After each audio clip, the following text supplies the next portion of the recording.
Everyone, सो आज हम discuss कर रहे हैं टीडीएस और टीसीएस। टीडीएस मतलब टैक्स डिडक्टेड एट सोर्स और TCS tax collected at source. हम बेसिक से स्टार्ट कर रहे हैं कि टीडीएस कब कटना चाहिए, कैसे कटना चाहिए, कैसे कोई एग्जांपल लेके, ताकि आपको समझने में इजी हो। अब हम न्यू इनकम टैक्स एक्ट के हिसाब से जो 2025 में आया था उसके हिसाब से बना रहे हैं। टीडीएस जो है टैक्स डिडक्टेड एट सोर्स है, एंड टीसीएस बताता है कि टैक्स कलेक्टेड एट सोर्स।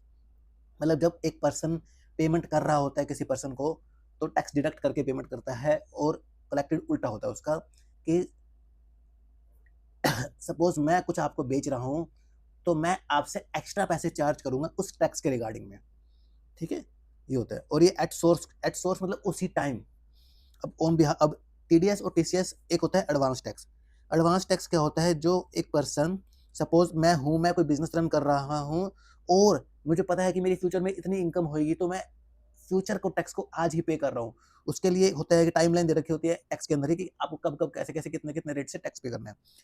ठीक है, लेकिन टीडीएस हम दूसरे के बिहाफ पे डिपॉजिट करवाते हैं, on behalf of another person, TDS और टीसीएस को। अब एक एग्जांपल ले लेता हूँ। सपोज एक पर्सन है, मिस्टर एक पर्सन मतलब कोई भी पर्सन, चाहे वो इंडिविजुअल हो या फिर कंपनी हो, कुछ भी हो सकती है, मैं कुछ स्पेसिफिकली मेंशन नहीं कर रहा हूँ, और मिस्टर बी, वो भी इंडिविजुअल और कंपनी हो सकती है। अब मिस्टर ए ने सर्विसेज दी मिस्टर बी को, कोई भी सर्विसेज, या रेंटल सर्विसेज, या फिर कोई प्रोफेशनल सर्विसेज, या फिर कोई कॉन्ट्रैक्चुअल सर्विसेज, मतलब बहुत सारे हैं जिसके लिए हम अलग अलग पढ़ेंगे कि किसके लिए कितना रेंट है, कितना रेट ऑफ टीडीएस है, कितनी थ्रेशोल्ड लिमिट है। और वो लिमिट जो सर्विसेज है वो थ्रेशोल्ड लिमिट को एक्सीड कर रही है। थ्रेशोल्ड लिमिट मतलब एक लिमिट दी, समझ लो 10,000 रुपये, कि अगर आपका पेमेंट आपकी सर्विस 10,000 से ज़्यादा की है, तब आपको टीडीएस कटेगा 5%। ये मैं एक एग्जांपल दे रहा हूँ। ठीक है, वो लिमिट एक्सीड कर रही है। अब मिस्टर बी जब उसको पेमेंट कर रहा है ना उस सर्विसेज के लिए, तो वो नेट ऑफ टीडीएस कर रहा है। सपोज 100 रुपये की वो सर्विस ली थी उसने, और 10% टीडीएस था, तो 10 रुपये हो गए, तो 90 रुपये की उसको वो पेमेंट कर रहा है मिस्टर बी मिस्टर ए को। ठीक है, तो वो नेट ऑफ टीडीएस कर रहा है। तो अब जब मिस्टर बी जो है, मिस्टर बी ने मिस्टर ए को 90 रुपये की पेमेंट कर दी, 10 रुपये का टीडीएस उसने डिपॉजिट करा दिया गवर्नमेंट को। अब ये 10 रुपये का टीडीएस उसको रिटर्न में दिखेगा अपनी 26 ईयर्स के अंदर।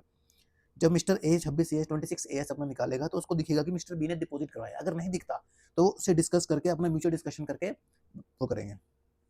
अब सेक्शन 393 जो है इनकम टैक्स एक्ट का, वो बताता है कि टीडीएस आपको डिडक्ट कब करना है, कैसे करना है, और कितने कितने रेट से करना है, किस लिमिट सर्विसेज पे करना है। तो अब हम आज जो पढ़ रहे हैं वो पढ़ रहे हैं कि आपको डिडक्ट कब करना है टीडीएस। सपोज करो एक पीके ओवर लिमिटेड है, और एक एबीसी लिमिटेड है। पीके ओवर लिमिटेड एबीसी लिमिटेड को सर्विसेज दे रही है। ठीक है, अब सर्विसेज दे रही है, उसने सर्विसेज दे दी, एबीसी लिमिटेड ने पेमेंट नहीं करी अभी तक। ठीक है, अब उसने इनवॉइस दे दिया, सर्विसेज दे दी, या फिर एबीसी लिमिटेड को पता है, एबीसी लिमिटेड को पता है कि भाई इतनी सर्विसेज आएगी, मैं उसका प्रोविजन बुक कर लेता हूँ। तो हमें जो पीक्यूआर, सॉरी, जो एबीसी लिमिटेड है ना, पेमेंट तो एबीसी लिमिटेड करेगा पीक्यूआर को।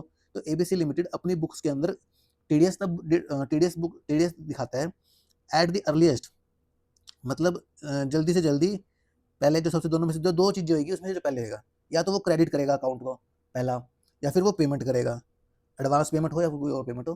क्रेडिट ऑफ द अकाउंट मतलब ये देखो, अगर ABC limited PK over limited से सर्विसेज लेता है, कोई भी एक्सपेंस की सर्विसेज मान लो, ये मैं एग्जांपल लेके चलूँ, अगर आपसे प्रोफेशनल सर्विसेज मान लो, तो एक्सपेंस को डेबिट कर एंट्री क्या करेगा एबीसी लिमिटेड अपनी बुक्स के अंदर, expense account debit to PK over limited. PK over को उसने क्रेडिटर बना दिया कि उसको हमने पेमेंट करनी है। ठीक है, to TDS payable, TDS payable की हमने लाइबिलिटी बना दी, जिसको हमने की गवर्नमेंट को हमने ये पे करना है। ठीक है, ये चीज हो गई। अब तो वो एंट्री कर रहा है, 100 रुपये से पूरा एक्सपेंस बुक कर रहा है, 90 रुपये से उसने पीके ओवर को देने हैं, और 10 रुपये टीडीएस की लाइबिलिटी हो गई। अब क्रेडिट ऑफ अकाउंट बता रहा हूँ मैं, क्रेडिट ऑफ अकाउंट क्या चीज रहता है। अब जब आप पीके ओवर लिमिटेड का अकाउंट बनाओगे, पीके ओवर लिमिटेड का लेजर होगा एबीसी की बुक्स में, तो वो करेगा एक्सपेंस को क्रेडिट, एक्सपेंस को क्रेडिट। क्यों? पीके ओवर तो बुक्स तो क्रेडिट हो रही है ना, पीके ओवर की बुक्स क्रेडिट हो रही है, और किससे हो रही है? एक्सपेंस से, प्रोफेशनल एक्सपेंस से। ठीक है, प्रोफेशनल सर्विसेज से क्रेडिट हो रही है। तो ये होता है क्रेडिट ऑफ अकाउंट करना।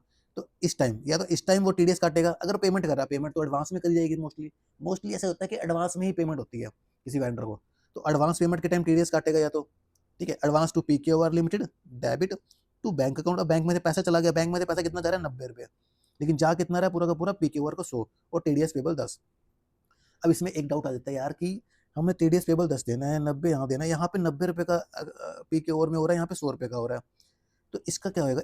ये ना एक वो है, इसी में एक इशू है। जब हमारे पे इनवॉइस आएगा ना दोबारा से, तो हम एक्सपेंस बुक करेंगे, एक्सपेंस डेबिट, एक्सपेंस तो 100 रुपये का बुक करेंगे to advance to PK over, या फिर हम जो भी हमने पीके ओवर बना रखा होगा 100, तो ये 100 से 100 जीरो हो गया हमारा, तो उसका बैलेंस जीरो हो गया। ठीक है, और यहाँ पर क्या होएगा? पीके ओवर लिमिटेड को हम करेंगे डेबिट टू बैंक, 90 रुपये। तो अगर देखा जाए बैंक भी 90 हो गया और एक्सपेंस भी हमारा पूरा का पूरा 100 बुक हो जाएगा, इसलिए एंट्री उन्होंने पहले करी थी। तो इसलिए इसका जो मेन रूल है कि हम टीडीएस की पेमेंट करेंगे earliest of credit of account और पेमेंट के टाइम। अब क्रेडिट ऑफ अकाउंट हम प्रोविजन के टाइम भी कर सकते हैं। अब मैं प्रोविजन वाली एंट्री भी समझा देता हूँ आपको कि प्रोविजन के टाइम कैसे करते हैं। अब हम प्रोविजन बुक कर रहे हैं तो हम करते हैं एक्सपेंस डेबिट टू प्रोविजन, या फिर प्रोविजन कर दो या फिर पी के ओवर लिमिटेड कर दो। ठीक है, बात तो एक ही। वैसे हम प्रोविजन, वैसे मोस्ट प्रोबेबली जो आप प्रैक्टिकल देखोगे तो वो प्रोविजन ही होता है, प्रोविजन फॉर पी के ओवर कर दो। इसकी नरेशन में लिखा जाता है पी के ओवर लिमिटेड या फिर कुछ भी। तो यहाँ पे पी के ओवर लिमिटेड हमारा क्रेडिट होता है, तो प्रोविजन के टाइम भी आपको टीडीएस की एंट्री डालनी पड़ती है अगर आप प्रोविजन बुक कर रहे हो किसी के लिए। ठीक है, या फिर पी के ओवर लिमिटेड करो, अपना नरेशन लिख दो provision for March month expense, या फिर कोई भी मंथ का एक्सपेंस हो गया, आपको टीडीएस करना पड़ेगा। तो अब आपका टीडीएस यहाँ पे 100 रुपये और यहाँ पे 90 रुपये, तो टीडीएस पेबल 10 रुपये। तो इस तरह से होता है टीडीएस और टीसीएस का। ये हमारा फर्स्ट है। अब हम रेगुलरली मतलब मोस्ट प्रोबेबली ट्राई करेंगे कि हर एक सेक्शन को, हर एक सर्विसेज को लेके चले, उसका टीडीएस रेट, उसकी थ्रेशोल्ड लिमिट, ताकि आप भी लर्न कर सके। वीडियो अच्छी लगती है तो चैनल पे सब्सक्राइब करें और बने रहे और नॉलेज के लिए। Thank you.